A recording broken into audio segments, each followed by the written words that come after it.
rétrospective. Yasmine Abdel-Fadel. Pas besoin d'autres témoins, là. C'est possible, là. Antoine C'est Robitaille. une décision, mais ça a un coût. C'est toujours payant. Notre devise. La rencontre. Abdel-Fadel. Robitaille. Bonjour à vous deux. Bonjour. Antoine, à pareille heure, hier matin, tu nous disais, attention, j'ai des infos qui me disent que Pablo, ça pourrait aller vite, ça pourrait être annoncé dès demain. Bon, qu'est-ce qu'on doit dire? T'as encore eu raison, est-ce que c'est ça? En tout cas, votre étonnement m'a quasiment fait reculer. Hein? Bon, on le savait pas, toi tu le savais, bravo. C'est ça. Mais oui, donc je pense que c'est devenu intenable pour lui, notamment sa présence au Conseil des ministres alors qu'il y avait des objectifs autres, d'aller gouverner un parti provincial, une province. Donc voilà, il fait ça à Gatineau. Son annonce aujourd'hui, c'est quand même surprenant. Là.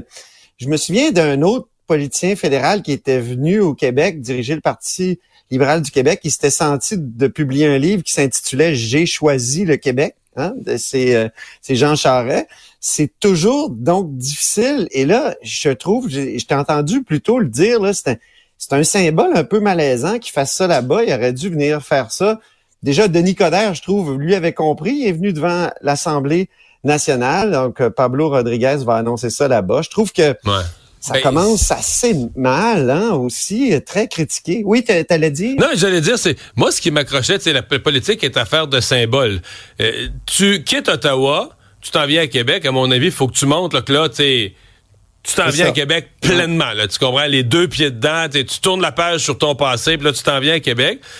Là, tu restes député à Ottawa pendant quelques mois supplémentaires où tu vas être à cheval entre les deux. Puis tu fais ta conférence de presse à Gatineau. Je veux pas insulter les gens de Gatineau. La région de l'Outaouais fait 100% partie du Québec.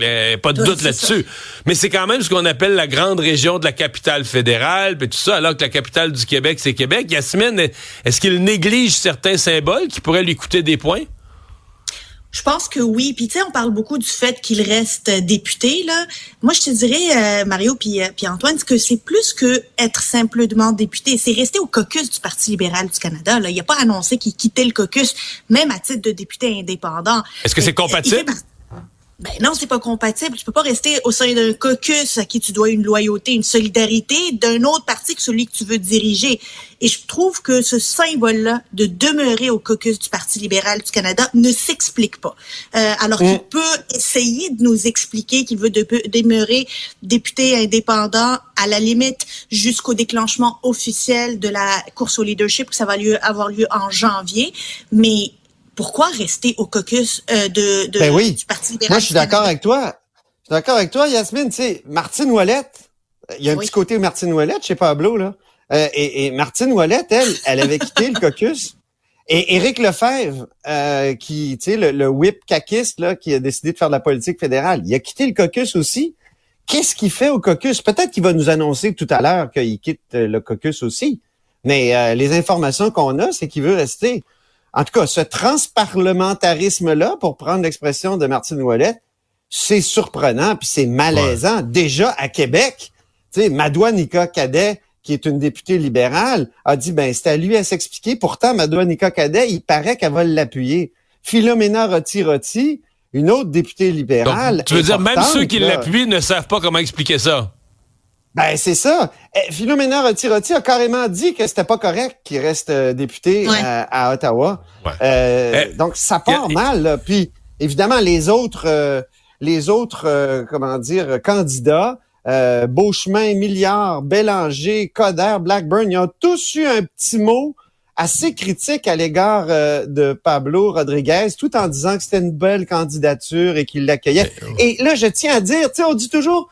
Une course à la direction, c'est beau parce que c'est un débat d'idées. Ah non, c'est déchirant, une course à la direction. C'est fratricide. Et exactement, moi je me souviens, sous Couillard, là, souvent on voyait un élu libéral dire des choses qui étaient un peu en porte-à-faux par rapport à M. Couillard. Puis là, on se disait, ah oui, c'est un Moreau. Oui, mais était dans la gang à Moreau. Raymond Bachand, pour ne nommer que lui, n'a jamais vu se réparer les cicatrices qui ont été causées pendant une course à la direction. Tu sais, c'est vraiment des moments très déchirants à l'intérieur d'un parti. Ceci dit, là, on donne un peu à Yasmine les questions qui vont être posées à Pablo Rodriguez. Sa candidature est quand même énorme pour le PLQ. Là. C'est quelqu'un qui a des contacts, qui a une énorme carrière politique. Hier, on voyait au caucus quand même, il met des bulles de plus dans le champagne de cette course-là. Ah, mais c'est sûr qu'il rend la course beaucoup plus intéressante. Pablo Rodriguez, il a aussi des avantages indéniables pour les besoins du Parti libéral du Québec actuellement. Non seulement c'est un élu, ayant de l'expérience politique, même si elle est au fédéral, il a de l'expérience. Personne ne peut nier le fait que c'est un libéral provincial de la première heure. Et finalement, c'est un organisateur politique. Tu sais, le Parti libéral du Québec, là, il a besoin d'un organisateur, quelqu'un qui est capable d'organiser des élections, capable d'aller chercher des candidats. Mais viens en perdre une, là. Ça a l'air que ça n'est pas occupé. Il y en a qui disent que ça n'est pas occupé beaucoup, puis ça fait partie du problème. Ouais, exactement. J'ai D'ailleurs, entendu la petite phrase de Charles Milliard, on espère qu'il pourra se consacrer à temps plein maintenant à la course à la direction. Il y avait comme un petit message subliminal. Il y en avait plein. Oui, vas-y, Yasmine. En conclusion. En conclusion, c'est quand même une candidature très importante pour le Parti libéral du Québec. Il y a encore quelques mois, se poser la question, est-ce qu'on va avoir assez de candidats dans cette course-là? On peut pas dire aujourd'hui qu'ils n'ont pas confondu les sceptiques. Bon. Il n'y aura pas d'élection à Ottawa? Non, il n'y aura pas d'élection à Ottawa. Le Bloc... D'ailleurs, c'est surprenant que le Bloc soit sorti aussi rapidement pour dire qu'il allait appuyer le gouvernement. Tu sais, il aurait pu laisser passer le suspense, essayer de sortir, de négocier quelques victoires pour le Bloc. Mais là, y a-tu négocié quelque chose, puis on va le savoir en Ben, ça se peut pas. Il semble pas. Ben, c'est ce que j'ai jamais vu ça. Ben, c'est rapide, là. Au bout de quelques heures, ils sont sortis pour dire, ben non, on va appuyer le gouvernement parce notre but, c'est pas d'échanger Justin Trudeau pour Pierre Poilievre. Non, mais Yasmine, as-tu déjà vu ça? T'apposes ta signature en bas d'une convention collective avec plein de lignes blanches, puis tu dis on négociera après. Mais j'ai déjà signé. Ben, c'est tout ce qui est incompréhensible. Je comprends que le Bloc dit, nous, on va pas rentrer dans le game de Pierre Poilievre, là, puis on va imposer l'agenda. C'est pas Pierre Poilievre qui va l'imposer, mais ça reste trop peu. Ouais. Je pense que c'était une belle occasion pour Yves-François Blanchet de montrer que c'était un piège à con aussi, cette affaire-là des conservateurs, si vous me permettez de citer Jean-Paul Sartre ce matin. Mais c'était une sorte de piège à con et ça permet à Yves-François Blanchet de définir tout de suite son adversaire en disant, tu sais, c'est quelqu'un...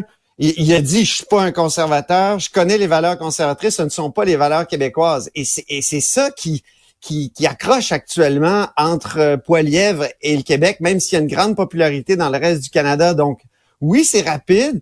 Oui, c'est surprenant parce que même chez les conservateurs, là, on est surpris de ça. Mais en même temps, tu sais, ça lui permet de définir cet adversaire-là, puis en plus de tourner le fer dans la plaie. Et ça fait mal, je pense, à Poilievre de se faire décrire comme ça. Mais Yasmine, je conclue avec ça. Est-ce qu'il y a un danger pour Pierre Poilievre? Là, tu sais, dans le fond, il rentrait là comme un lion dans la session parlementaire. Il allait vouloir renverser le gouvernement. Il reste qu'hier, une fois que c'est dit, le NPD et le Bloc voteront pas avec lui. On est le mercredi, le jeudi de la semaine d'avant, donc une semaine avant ce vote, qui sera plus un vote crucial du tout. Est-ce qu'il y a un danger pour Pierre Poilievre de perdre le momentum, de perdre cette espèce d'énergie là, qui l'a transporté, puis de dire, bon, ben là, il a voulu renverser le gouvernement, il s'est planté. C'est les momentum en politique, c'est comme dans le sport, là, ça va puis ça revient. À un moment donné, une équipe prend l'avance dans le sport, tu penses qu'elle est invincible, puis tout à coup, oups, ça se met à lâcher. Est-ce qu'il y a ce danger-là pour les conservateurs? J'ai bien peur que oui, d'autant plus que maintenant qu'on rentre dans une période préélectorale, là, de manière globale, là, on rentre dans une période préélectorale.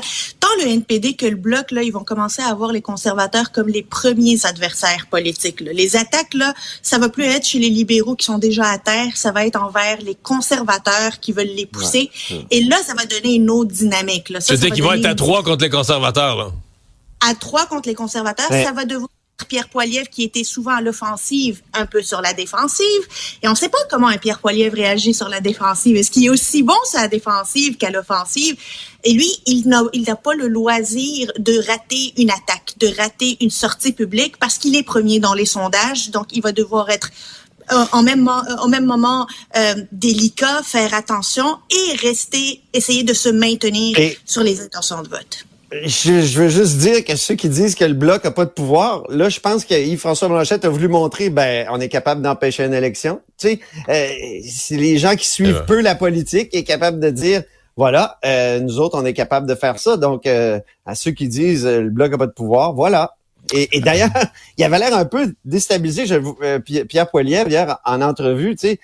Il répétait sa ligne bloc libéral, mais tu sais, on sait très bien que non, je pensais pas qu'il s'attendait à ce que ça soit réglé dans la première demi-heure, qu'il allait faire connaître le texte de sa motion et dans l'heure. Ça m'a même été confirmé dans son entourage que tu sais, il s'attendait pas à ça, effectivement. Merci. Bye bye, à vous deux, à demain. À demain.